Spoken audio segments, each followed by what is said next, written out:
Ryan! Sa episode na to, sasagutin natin ang isa sa pinakamadalas na tinatanong ng mga car owners.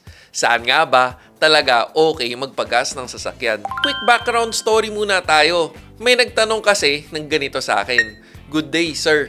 Ano pala marirecommend mo sa mga gas? 95 octane, which is the best for you personally. Sagot ko sa kanya, hindi kailangan ng complicated explanation. Nag-search daw kasi siya ng content pero sana magawan raw natin. Sagot ko, iniisip ko if gagawin ko to kasi syempre, dagdag effort to. Sabi niya, wala daw kasi siyang makita na matinong content tungkol dito. At dagdag niya na tayo lang daw yung kapag gumagawa ng content, real talk. Sagasa akong sagasa, kaya madaming bitter. Well, eto na, challenge accepted. Diba, ang content ko ay para makatulong sa pagbigay ng proper information sa viewers. Minsan, to promote critical thinking. Kaya don't forget to like the video and subscribe if you support my advocacy. By the way, may support Real Ryan stickers na rin pala tayo. Kaya kung gusto mo mag-represent ng pinaglalaban natin, andito lang yung link sa video. Sana makatulong tong episode na to sa'yo. Hindi ito yung puro opinion lang. Hindi rin ito yung puro kwento lang. Actually, medyo logical approach to. Kaya sana tapusin mo tong episode na to hanggang dulo. Umpisa na natin. Una, syempre, usapang presyo. Kung anong gas station or fuel brand ang willing ka to pay para sa presyo na benta nila. Nasa sayo kasi talaga yan. Kung habol mo presyo o habol mo quality. Kung alin yung may financial sense sa'yo, alin yung may discount, alin yung may loyalty points, iba-iba yan per brand. Basta, yung willing ka to pay. Kung dito ka nagbabase, personal preference mo or personal decision na talaga yan, yun ang okay. Hindi naman ako yung magbabayad ng panggas mo, di ba?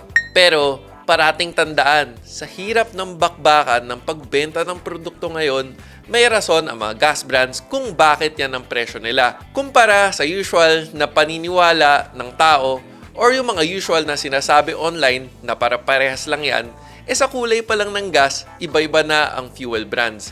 Kaya alam na, iba-iba sila. At kung hindi sa kulay, hindi rin naman talaga masasabi ng mga tao kung parehas ba talaga ang additives ng fuel. Kasi walang instrument ang pangkaraniwan na tao para masukat o malaman ang mga to. Next is base sa own experience mo. Sabi nga nila, best teacher is your experience. May maririnig ka na etong gas brand ang gamit ko para sa kotse ko, mas matipid at mas magandang performance. Tapos, sa ibang tao, ibang brand, ibang kotse, or pwedeng parehas naman na brand, parehas na kotse, pero iba-ibang results. Yung pinakamaganda, yung mula sa'yo. Ikaw mismo mag-test. Make sure na isang gas brand ang gamitin mo, tapos try mo isagad-sagad ang fuel tank bago i-fill up uli. Tapos, compute na ng kilometers per liter. Mas mataas, mas maganda. Ito ang fastest way to gauge. Pero, hindi nga lang ganun ka-accurate. Kasi iba-iba ang driving conditions na dinadaanan mo everyday. Pwedeng same na kalsada, pero iba ang traffic. Pwedeng iba rin ang speed or feel mo nung panahon na yon. Diba? Kung nagmamadali ka pa. Ang laki ng effect ng acceleration at ibang stop-and-go situation. Ito, isa na namang controversial tip na mula sa akin. On paper, sasabihin sa'yo ng mga tao, do not use premium if not needed. Or, do not use regular on premium required engines. Syempre, yes, nakasulat yan eh. Pero at end of the day, premium is always better. Kasi, kung hindi sa performance, pwedeng sa linis ng paggamit nito sa makina. Kaya para sa akin, ang recommendation ko is to use premium. At hindi rin parating totoo na no performance gains ang premium kung gamitin sa kotse kung saan regular pwede na. Kilala nyo ba si Speedworks Engineering? Buhay nila magtono ng sasakyan na may results sa dyno. Eto, convo namin ni Leo. Tinanong ko kasi siya one day, Leo, anong lowest HP na auto na tune mo? Meron ka bang study if may difference sa performance ang fuel? Usapang regular or premium? Ito kagad sagot niya sa akin. Oo, malayo, madaming stock. At yung lowest na HP na kotse na na-test niya, Wigo na may 49 HP. Gulat ba kayo? Ako hindi. Isa sa mga usual features kasi ng premium, higher octane rating. Mas mataas na octane rating equals less fuel knock. Less fuel knock equals better performance.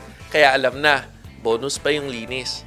Next, kung aling gas station ang pinaka-convenient para sa'yo or yung nadadaanan mo parate.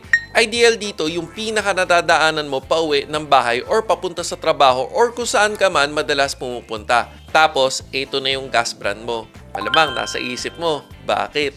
Kasi at end of the day, mas maganda ang isa lang ang gas brand na kinakarga.